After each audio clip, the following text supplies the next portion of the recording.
Okay, all right. Okay, last class where we stop, yeah. Last class we stop at utilization of constrained resources, right? Okay. So, any question? Any question regarding our previous lecture? Do you have any question?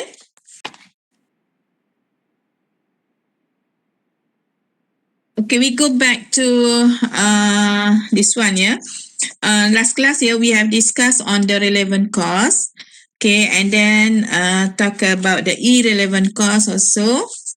And then we touch a bit regarding the limiting factor, okay, utilization. And then we discuss on the utilization of constrained resources. Okay. I go back to this, yeah. Utilization of a constrained resources. Okay, what do you understand with this? Do you have any question, this one? Okay, you need to understand these constrained resources because for the next decision making, okay, we will come back to this lah, alright, because some of the decision making needs to consider the constrained resource. Okay, just go back to what we have discussed. Alright,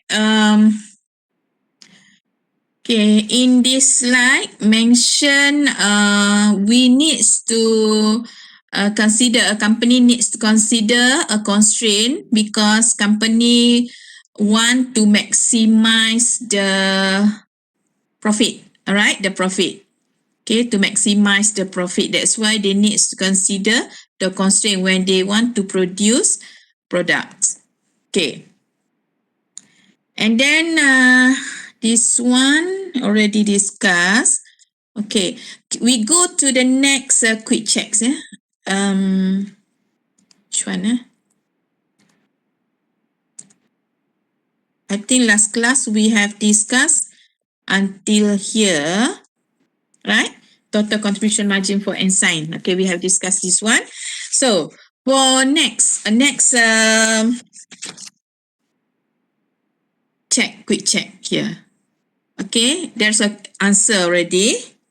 Okay, but then I just want to know whether you understand or not to get the answer. Do you have any question regarding this quick check? Ada soalan tak? Okay, ataupun you tak tengok pun lagi. Okay, boleh faham ya? Regarding this question, sama dengan yang kita dah buat yang hari tu, Ensign. Alright. I just want to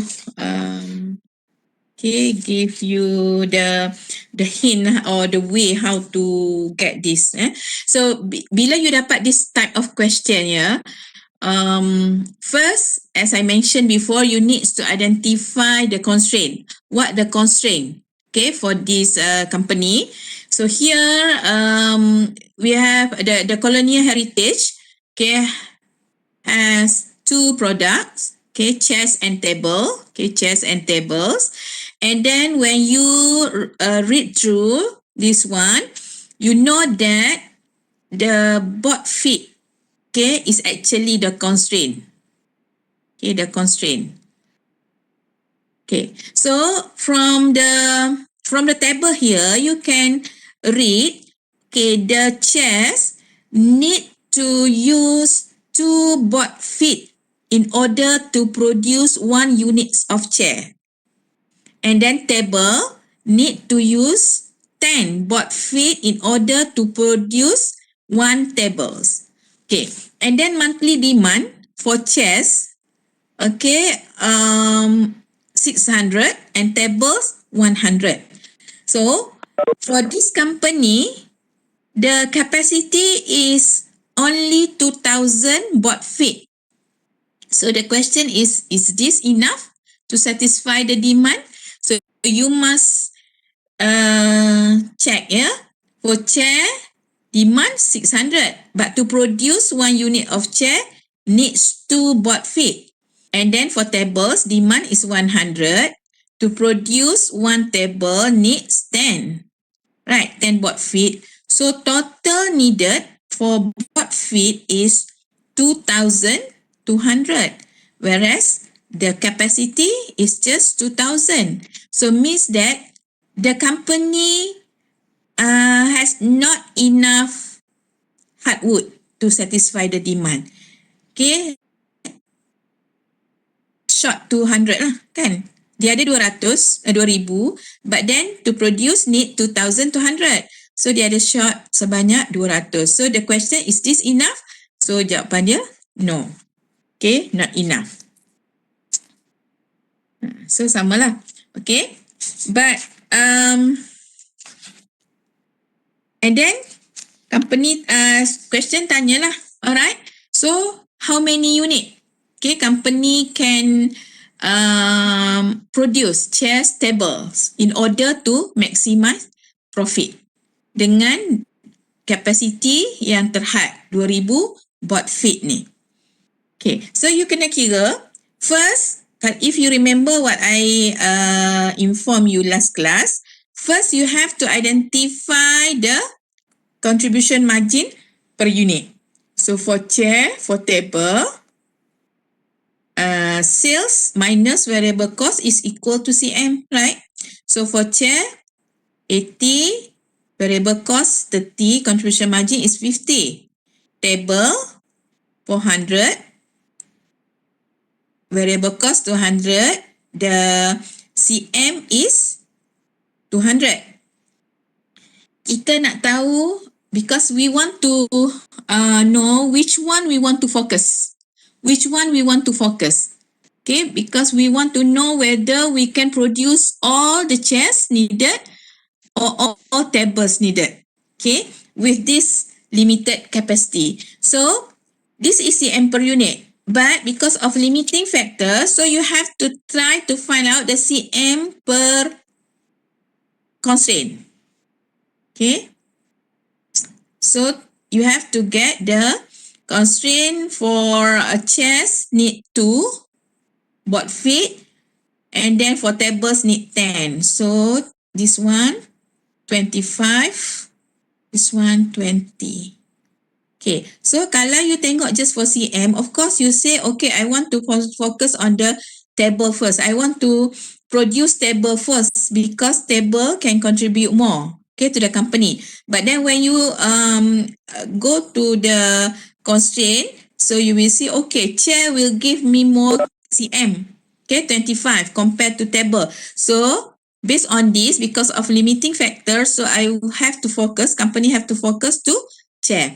So maksudnya dia kena keluarkan chair dulu, fokus pada chair dulu. So dengan chair, so dia boleh keluarkan 600 demand, but then needs 2, right? Okay, so this one, because of the capacity is 2,000, so balance, okay, balance capacity is just 800. So with this 800, how many units that table we can produce table? Okay, so to produce 1 unit table, okay, to produce 1 unit table needs 10. So means that just 80.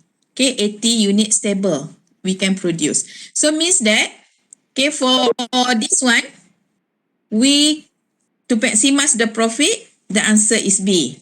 So company plan to produce 600 chairs and 80 tables to maximize the profit. So nanti kalau dalam exam you have to use this way lah, okay, to get the answer. Okay, that is this one. Okay, and then next, okay, the question is, okay, this one. Okay, as before, Colonial Heritage supplier of hardwood will only be able to supply 2,000 board feet this month. So assume the company follow the plan we have proposed. Okay, up to how much should Colonial Heritage be willing to pay above the usual price to obtain more hardwood? Maksudnya, sekarang ni kalau dia kalau nak keluarkan semua produk tu, mungkin dia perlu bayar lebih. Okay, question dia. So, sekarang ni how much company willing to pay? So, you kena tengok CM per constraint. Dia tak akan pay more than CM per constraint. So, to pay above the usual price, okay, answer dia C lah.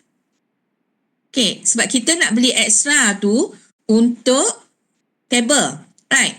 So, table CM per constraint is 20. So, kalau dia dapat harga lebih daripada 20, means dia akan loss. So, okay, Colonial just willing to pay this figure. $20 per board feet.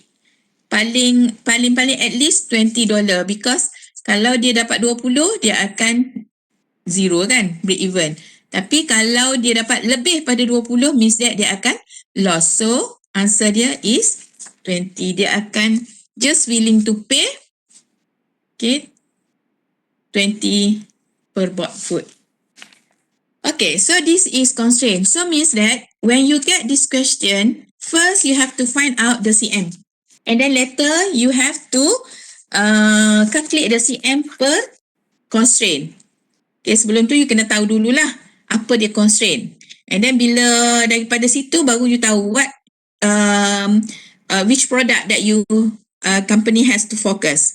Then so you keluarkan dulu produk tu, lebih capacity baru you keluarkan the produk yang kedua. Itu untuk constraint. So boleh. Okay, this is the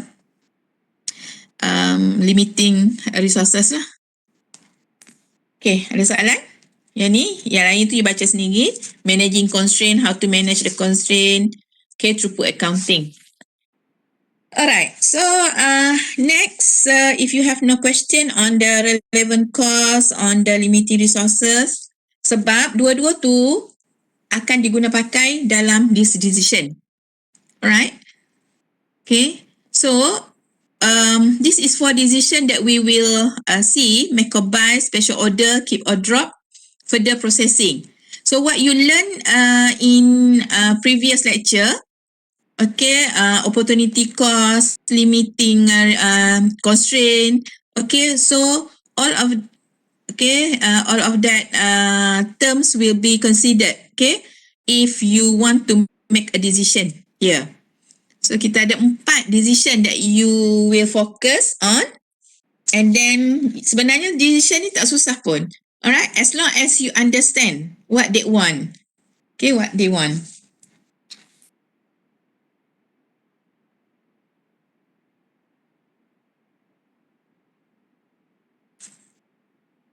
Okay.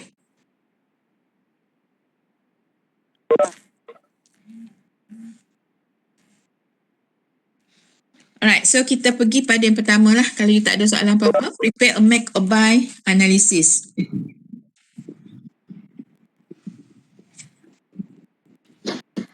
Okay, so make a buy analysis. What does it mean? What do you understand with this? The make or buy decision. Okay, decision ni untuk apa? Decision whether to buy, okay, to buy from outside supplier or to make it internally. Okay, itu decision dia. Okay, maksudnya sama ada you buy from outside supplier or you make internally. Okay, so when you want to make this decision, okay, so bacalah advantages and disadvantages. But if you want to make a decision, what you need to know is the terms relevant and irrelevant cost. Okay, yang ni balik ke asal yang kita belajar hari tu. Okay, so example here, Assets company manufacture part 4A that is used in one of its products. Okay, one of its products. Okay, so this is the cost.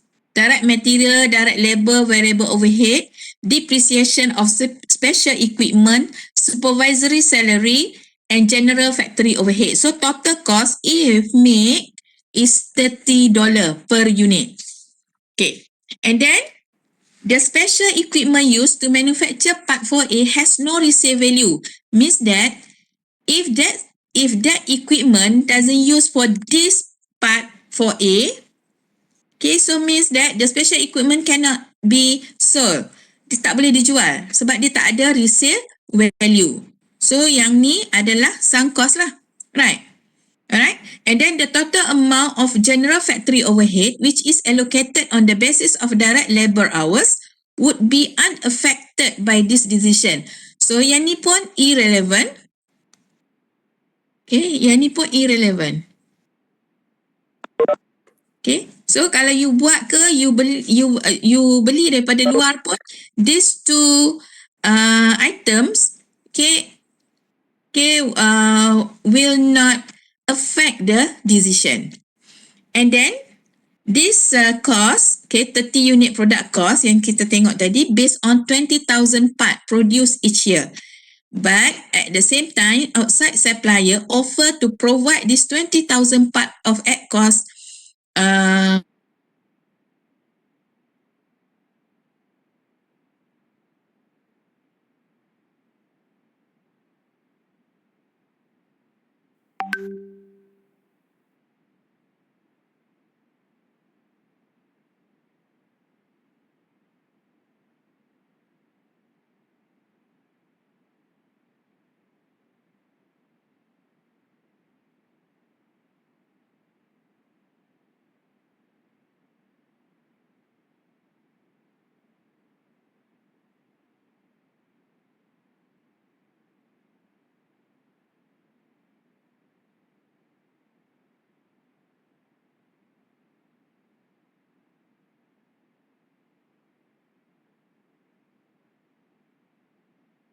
you have to consider only relevant cost.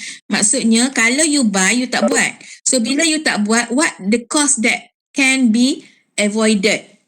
So kalau cost yang tidak boleh dielak, avoidable cost, unavoidable cost, yang tu kita tak boleh ambil, consider dalam this decision. Okay. So first, okay, this is the cost. Right? This is outside price. Kalau you beli kat luar, price dia 25,000. But bila you buat, kalau you buat, cost yang terlibat. Okay? This one, direct materials, direct labor, variable overhead, supervisory salary.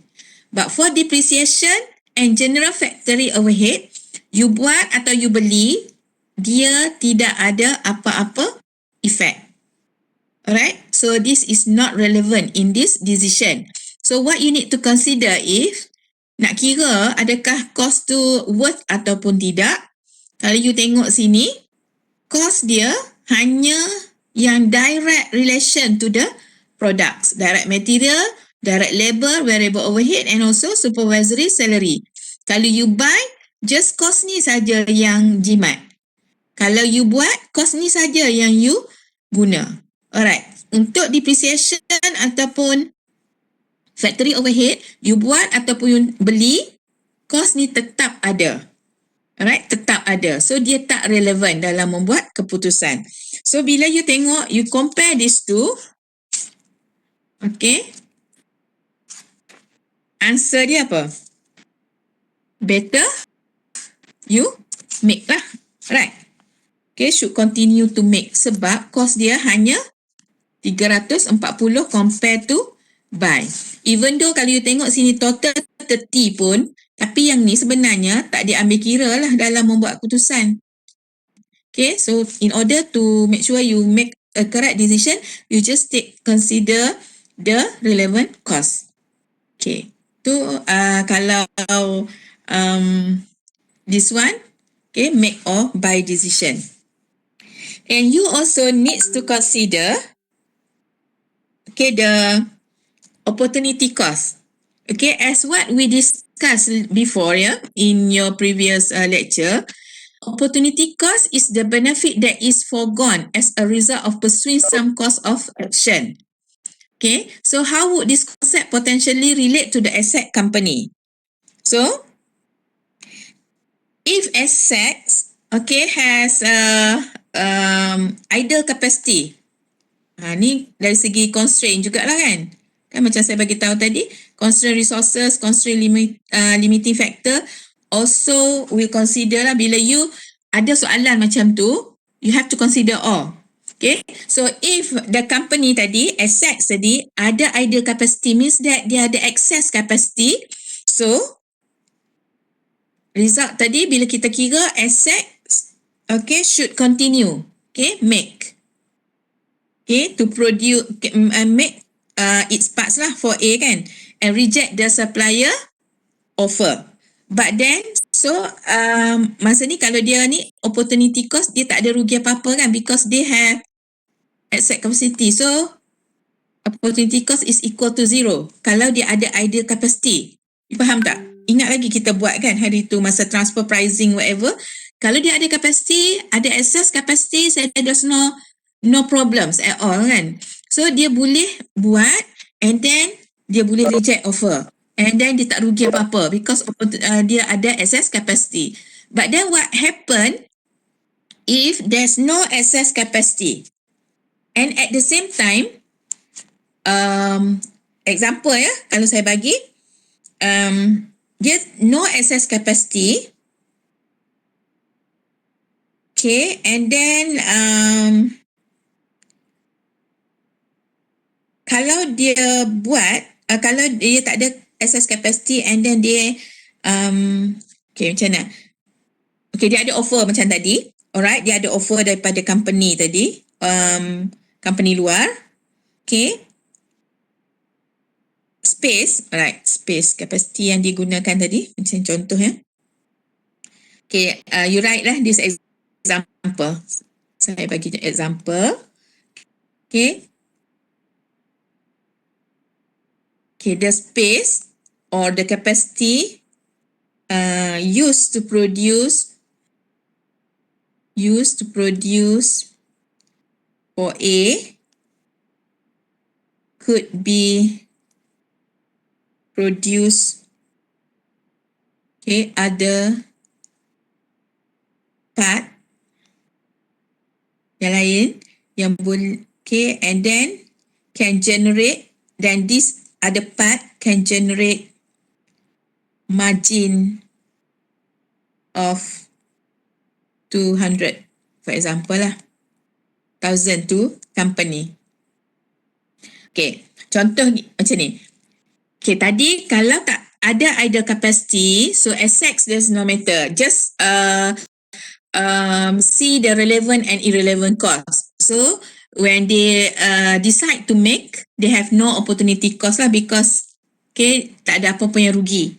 Okay, but then if there's no capacity but they has offer, and then they can kalau offer daripada pihak luar, okay, supply demand from outsiders, okay, to buy and a new products, okay, but then they can generate, okay, the margin of 200,000 to company. So decision to make or buy, for example, okay, make or buy. Tadi kalau dia buat, alright, cost dia for make 340,000. Okay, and buy 500,000. But if they insist to make, they have to forgone the 200,000 margin. Okay, opportunity cost lah. Okay, kalau dia buat. So maksudnya cost yang sebenarnya dia buat adalah 450.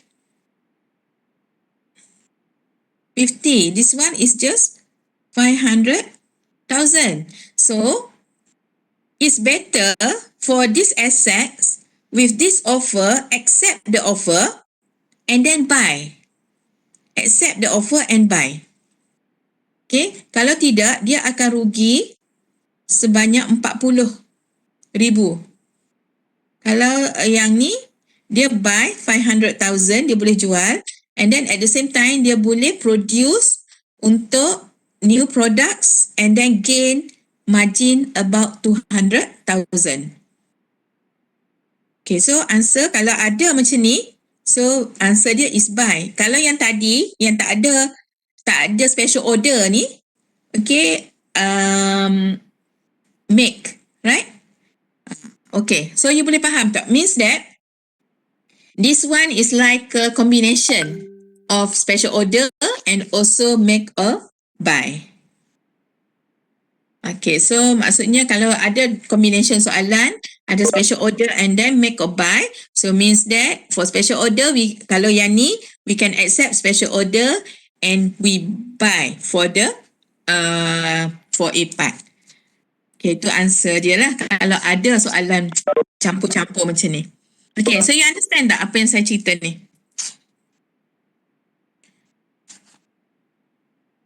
Okay, boleh ke?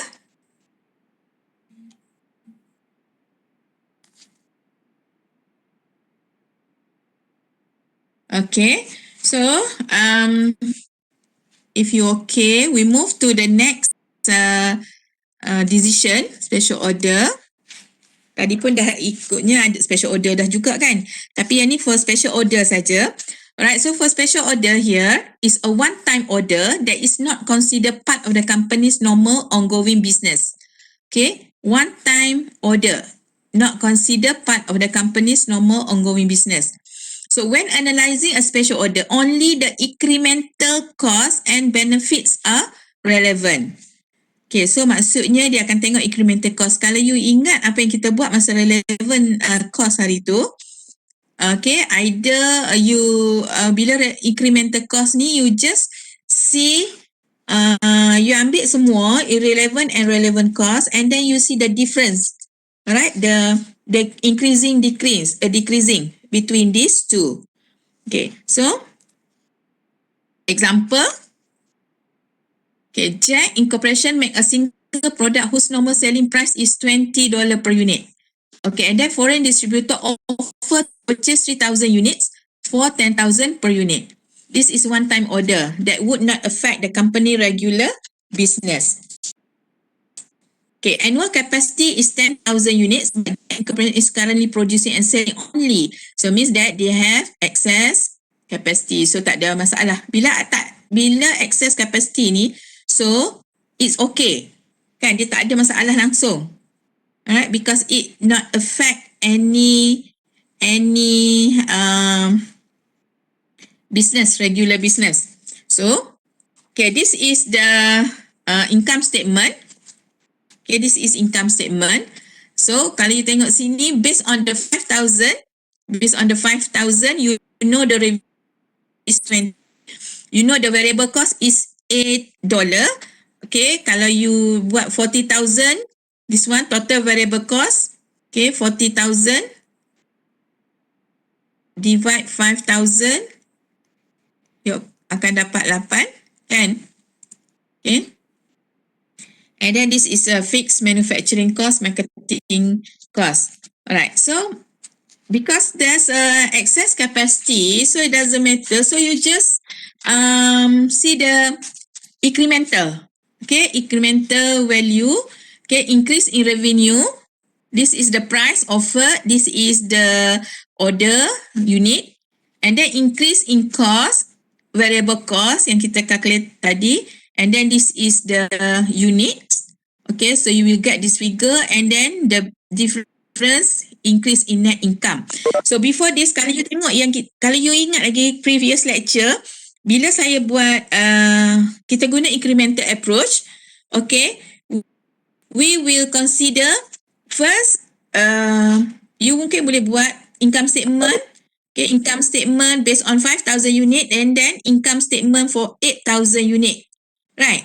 8,000 ni apabila ada order tu 3,000, okay, and then but then you must make sure that revenue price dia tu lain. Yang kalau 5,000 ni harga dia RM20, tapi yang kalau 8,000 ni, yang 3,000 ni harga dia 10 kan, kena buat 2. Alright? Then same with the rest. So nanti bila you buat semua ada incremental tepi tu, okay, nanti you akan dapat lah sama. Kan ingat lagi yang kita ada income statement and then later we have to do this to confirm. Okay, boleh? Alright, tu special order. Okay, tu special order macam tu je. Special order, if there's excess capacity, so you just do the what we have done in incremental approach. Okay, you compare between the original one and then the new one. The new after you get the special order, and then you get the difference, and then later you have to do the incremental analysis like this. Okay, increase or decrease. Then you see whether this figure is similar to what you have calculated in the income statement. Balik, nanti you tengok balik, compare balik dengan incremental approach yang kita belajar kelas lepas. Okay, boleh nak? Okay. Kalau okay, kita pergi pada yang ni. You senyap, saya pun tak tahulah you okay ke tak kan. But then I assume you okay lah. Alright, so this one. Okay, this is a quick check. Okay, Northern Optical ordinarily sell the X lens for $15. Okay, the variable production cost is 10. Fixed production cost is 18 per unit. Variable selling cost is $1. A customer has requested a special order for 10,000 units to be imprinted with the customer logo. So this special order would not involve any selling cost, but Northern Optical would have to purchase an imprinting machine for 50,000. So if you dia tak akan ada involve any selling cost. Alright, so they have to produce an special order 10,000 units.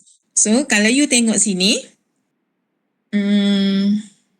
variable cost 10. Right, so 10 to produce 10,000 units means that variable cost also increase about 100,000. Right. And then to produce 10,000 units, the company needs to buy new machine. New machine about 50,000. So the cost incurred to produce 10,000 units is 150,000. So if you get the units, okay, kalau nak tengok per units, you divide 10,000. So means that cost 15,000 per units. Alright. So question dia, what is the bottom minimum price below which Northern Optical should not go in its negotiation with the customer? In other words, below what price would Northern Optical actually be losing money on the sale? Okay, there is ample idle capacity to fulfill, and the imprinting machine has no further use after this order. Dia ada idle capacity, dia has no further use, okay, the machine. So cost tadi adalah 15. So maksudnya harga, okay, below this 15, dia tak akan negotiate lah.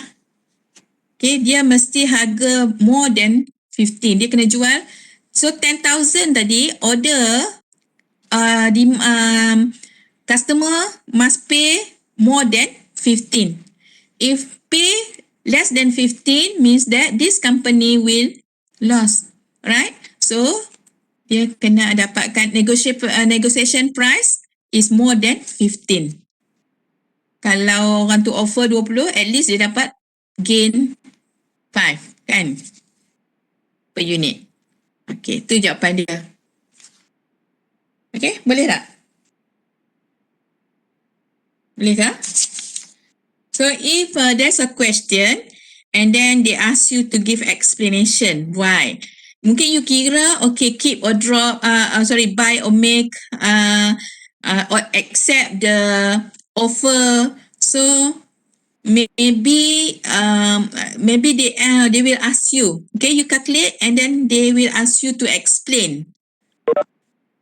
Okay, dengan jawapan you tu, kenapa you bagi jawapan, kenapa perlu, kenapa buy, kenapa make, kenapa accept the special order.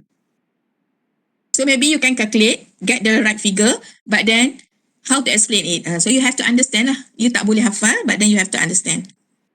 Okay, boleh kah?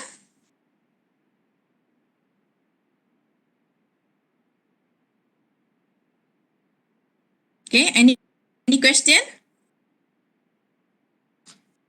Alright, so dah dua decision.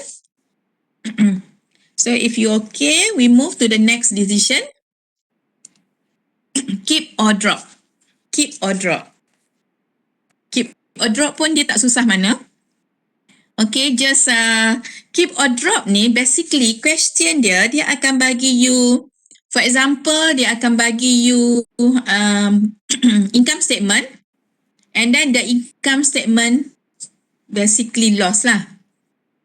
Okay. So question dia whether this income statement for product A, for example lah, for product A, okay, keep ataupun because of loss we drop. Okay, so you kena buat decision. Okay, so to make a decision, this one also needs to understand the term relevant and irrelevant. So yang kita akan ambil kisah, or we will consider only the relevant information or relevant cost in order to keep or to drop. Okay, so tengok question dia. Example, okay, this company, lower company, digital watch line. Okay, ni produk dia lah, digital watch. Not reported a profit for several years.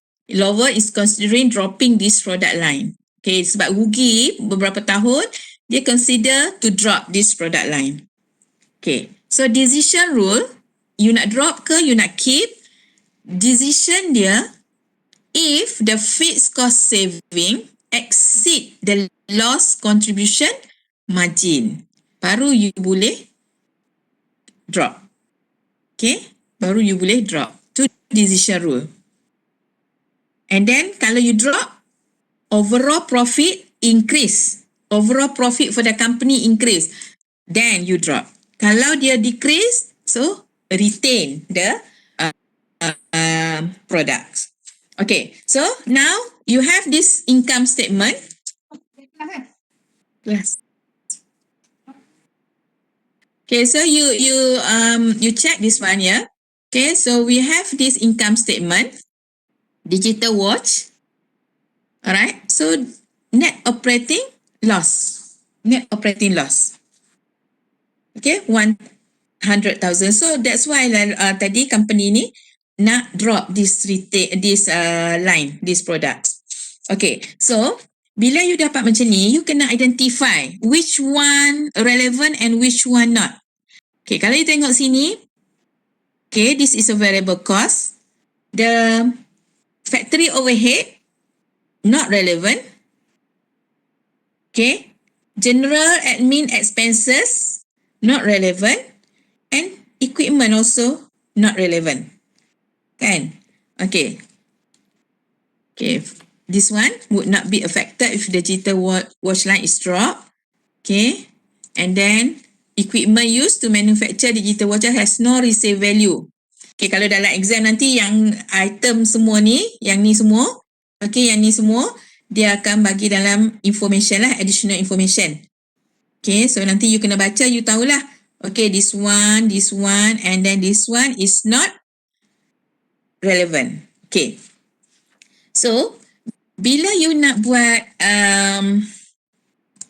question dia, should lower, retain or drop the digital watch segment. Okay. Kalau you nak buat this analysis. Okay, sekejap ya, saya kena cari ni. Mana tadi? Okay, saya new slide lah.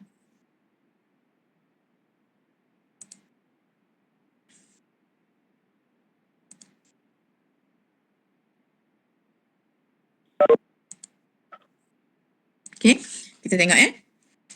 So, if you drop the line, what you will loss? Apa yang you akan rugi? Kalau you drop the line means that you not produce a product, right? So when you not produce a product, there's no sale, there's no variable cost incurred. So maksudnya you akan miss the CM, kan? Contribution margin loss.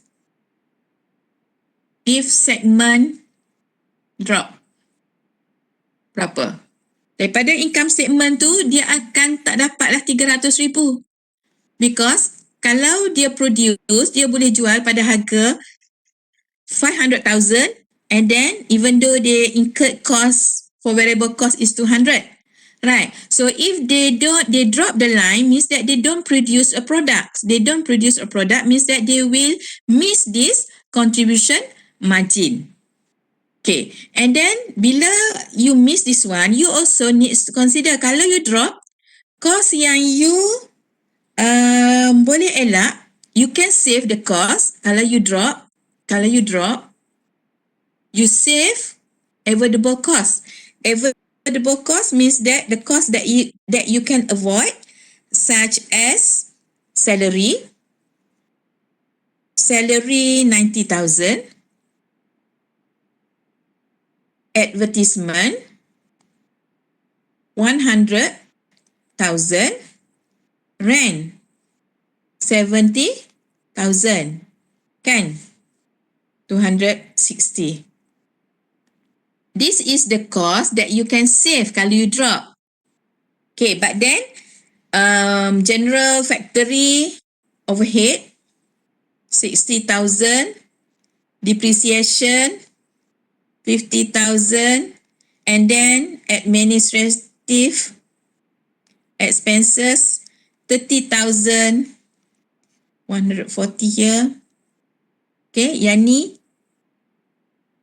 unavoidable, kan? Yang ni still incurred because even though you drop the line, this cost. So yang save only 260,000.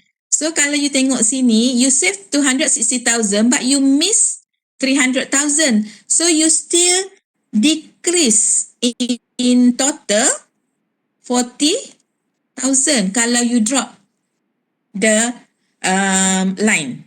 So kalau you tengok sini, kalau you drop, you akan miss this 40,000. Okay, so result dia return lah. Kalau you tak return, dah lah you kena yang cost ni pun ada incurred. Yang ni pun you rugi juga. Okay, so better you retain. So at least this cost can be allocated to other product as well. Okay, boleh kah? So yang ni adalah retain ataupun you drop. So first kalau you dapat macam tu, you kena tengok lah. Okay, kalau drop, apa yang you akan miss, apa yang you boleh save. So you compare dua tu, dan you tengok kalau positif means that dia akan increasekan income. Kalau negatif, ya maksudnya decreasekan net income. So kalau dia decrease, maksudnya better retain. Okay, tak perlu drop. Okay, sebab sama je kan. Okay, lagipun this one cost unavoidable. Okay, so kalau dia tak buat, cost ni tak boleh elak, mesti ada juga. And then lagi rugi sebab cost ni tak boleh di-allocate pada this product because this product is already dropped. Kan? Okay, boleh kah?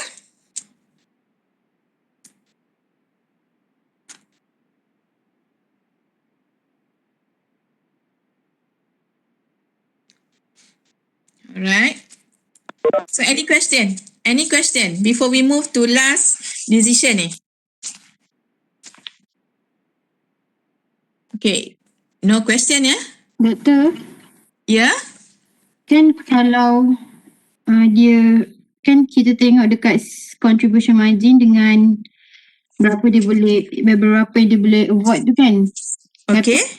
Tapi kan ada unavoidable cost. Kalau macam tak tengok CM ataupun totalkan CM dengan unavoidable tu untuk tentukan dia drop ke return. Tak boleh. Sebab kalau you tengok macam tu, alright, yang ni cost unavoidable ni means that kalau dia drop, this cost must be allocated to other products. Yang ni kan general. General means that bila dia tak semestinya untuk this product saja. Kan dia pergi pada produk lain juga. But then kalau dia retain, at least this general product can be allocated to this product as well kan. Dia bukan pergi pada produk yang lain saja. So yang ni kita tak boleh ambil consider bila kita nak buat keputusan untuk retain ataupun drop.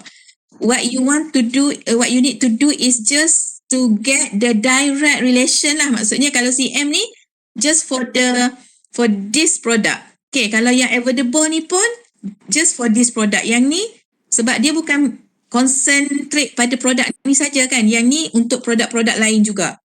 So you tak boleh lah ambil yang ni. Okay, thank you Doktor. Okay, boleh.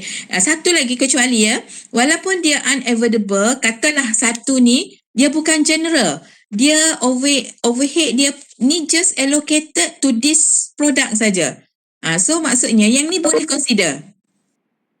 Okay, kalau dia hanya untuk this product. Sebab kadang-kadang fixed cost dia ada yang direct, yang ada yang tak direct kan. So yang direct kepada this product can be considered. Okay, when in this decision making. Tapi yang ni sebab ada general kan. So kalau general, kita tak boleh consider. Okay, boleh faham tak? Nanti saya akan cuba bagi exercise yang ada contoh-contoh macam ni. Okay, boleh Okay. So next adalah analysis whether joint product should be sold at the split off point or processed further. Okay, yang ni kalau you tengok, okay, this one, kita tengok sini. Number of end products are produced from a single raw material input. Two or more products produced from a common input are called joint products. And then the point in the manufacturing process where each joint product can be recognized as a separate product is called the split off point. Okay, so kalian tengok example kat sini. Okay, joint input. Okay, joint input, this common production process. So dia buat keluar oil, gasoline and chemical. Up to here, okay, is a split off point here. Maksudnya semua ni cost incurred. Okay, cost incurred untuk produce oil, gasoline, chemical. Up to here is irrelevant cost. Okay, so kita tak boleh guna cost sehingga split off point to consider whether the company can produce further or sell as it is. So, kalau you tengok sini, this cost consider as a joint cost, and then if the oil, okay, further process, so they have a separate product cost yang lain. Okay, dia nak keluarkan produk yang lain ni, sehingga kat sini produk cost dia sama, tapi bila kat sini dia ada separate product cost. Okay, macam gasoline dia jual as it is, chemical dia buat lagi process, and then dia has another product cost. Okay, so joint costs are often allocated to end products on the basis of the relative sales value. Okay, kalau you tengok example. Okay, sini dia beritahu apa? Joint costs are irrelevant in decision regarding what to do with a product from the split off point forward. Okay, it will always be profitable to continue processing a joint product after the split off point so long as the incremental revenue exceed the incremental processing cost incurred after the split off point. Maksudnya tadi, sehingga split off point, okay, split off here, this cost irrelevant to the decision. Cost yang relevant hanyalah selepas split off point. Okay, so cuba you tengok contoh ni. Okay, sawmill cut logs from which unfinished lumber and sawdust are the immediate joint products. Okay, unfinished lumber is sold as is or processed further into finished lumber. Sawdust can also be sold as is to gardening wholesalers or processed further into presto logs. Maksudnya, kalau ada logs, contohlah logs ni adalah raw material, ni diproses, okay, keluarkan unfinished lumber, and then satu lagi sawdust. Okay, sehingga sini ini adalah joint cost. Okay, split off lah. Okay, joint cost. This is a split off. Sehingga sini adalah split off point. So, if unfinished lumber want to further process, okay, further process to become finished lumber, okay, and then sawdust also process to become, okay, presto logs.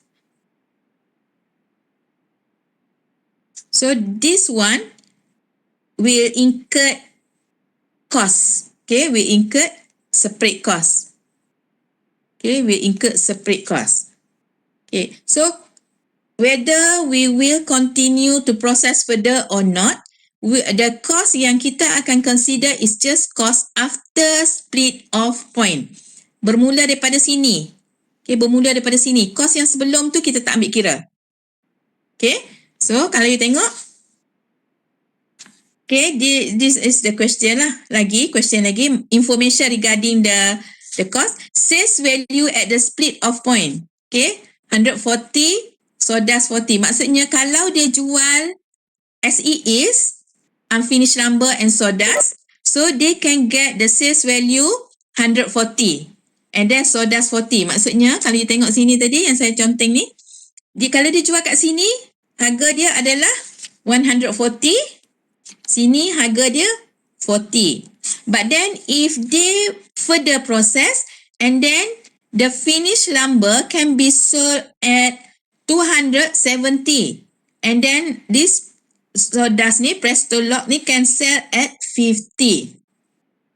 But the cost incurred, okay, to produce further cost, this one 50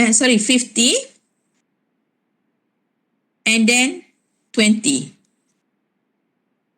Okay, so as I mentioned just now, cost selepas split off ni je yang kita boleh consider sama ada dia akan diproduce further ataupun tidak. So you tengok sini, sales value after processing, sales value at the split off point, incremental revenue. So kalau dia jual selepas ni, selepas dia akan dapat 270, tapi kalau dia jual pada split off 140, so incremental revenue dia 130. But then dia kena consider cost after, kalau dia further processing tu 50 and 20. So for lumber, okay, dia akan dapat untung lagi lah. But sawdust ni kalau dia produce further, dia terpaksa melibatkan cost extra 20 dan dia akan rugi. So kalau result dia, lumber process further, okay, process further, but sawdust sell as it is, because kalau dia process further dia rugi, tapi kalau dia jual as it is, dia akan dapat gain. So as it is lah. Okay, itu result dia. Okay, sebab question dia akan tanya sama ada you process the lumber further and sell the sawdust as is, yes lah. Okay, kita process further because yang ni akan dapat untung, tapi kita akan jual sebab sawdust rugi. 50-20 tu given. Yeah, basically dia akan bagilah. And then you kena tahu cost of further processing ni dia bukan bagi total, sometimes dia akan bagi raw material. Macam biasa untuk product cost, labor, overhead. So you kena tahulah untuk campur. Tapi just in case this question ni just dia bagi total kat you kan. Okay, tapi dalam exam mungkin dia try to test you, they will give back lah the product cost tu. How to get the product cost of the processing, raw material, labor, overhead. So you kena ambil kira semua tu. Okay, boleh faham tak? Tu cara untuk kita tentukan sama ada untuk sell as it is or process further. Okay, so any question? Boleh ya? So apa lagi? So saya rasa yang ni je lah, yang qualitative factors ni you baca balik ya, baca sendirilah. Alright, factors that affect bidding decision. Okay, habis. Habis chapter 5. Okay. Sorry. Okay, so kita habis chapter 5. So saya rasa for today's class, we will stop here and then next class, I will give you exercise. We discuss exercise and then we see lah whether you understand or not. So for the time being, before we go for exercise, I want you to go back and read. Okay, read balik from the start. Okay, relevant cost. Okay, all the approaches like incremental. Okay, then we have access limiting resources, and then all the decision making. Okay, all decision making tu. So sebab soalan dia boleh campur because macam tadi make or buy, sometimes we have a special order and at the same time we have no excess capacity. So how you want to apply, okay, in this decision making, all the information that you gain, okay. Okay, boleh tak? Maksudnya dia campur-campur semualah. Dia tak ada, kadang sometimes dia tak ada yang okay make or buy saja, tak. Kadang-kadang dia ada selitkan special order dalam tu, dia akan selitkan constraint resources dalam tu. So you have to know how to apply it. Okay, boleh? So far, okay tak? Saya just nak tahu you faham tak? Kalau you tak faham nanti kita kena ulang balik. Sebab satu question in your final exam is from this topic, 20 marks.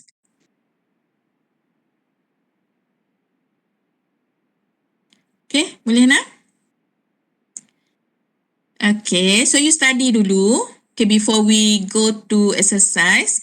Dan kalau you tak faham dalam tempoh tu, nanti you boleh tanya saya lah. Okay, kita cuba bagi you faham dulu. Jeffrey kata boleh kot. Boleh kot je. Alright, tak apalah. You baca dulu. Kalau you tak faham, you tanya. Saya pun tak tahu you faham ke tak. Sebab kita tak jumpa kan. But then, I hope that you can understand lah. Okay, I try to give you just simple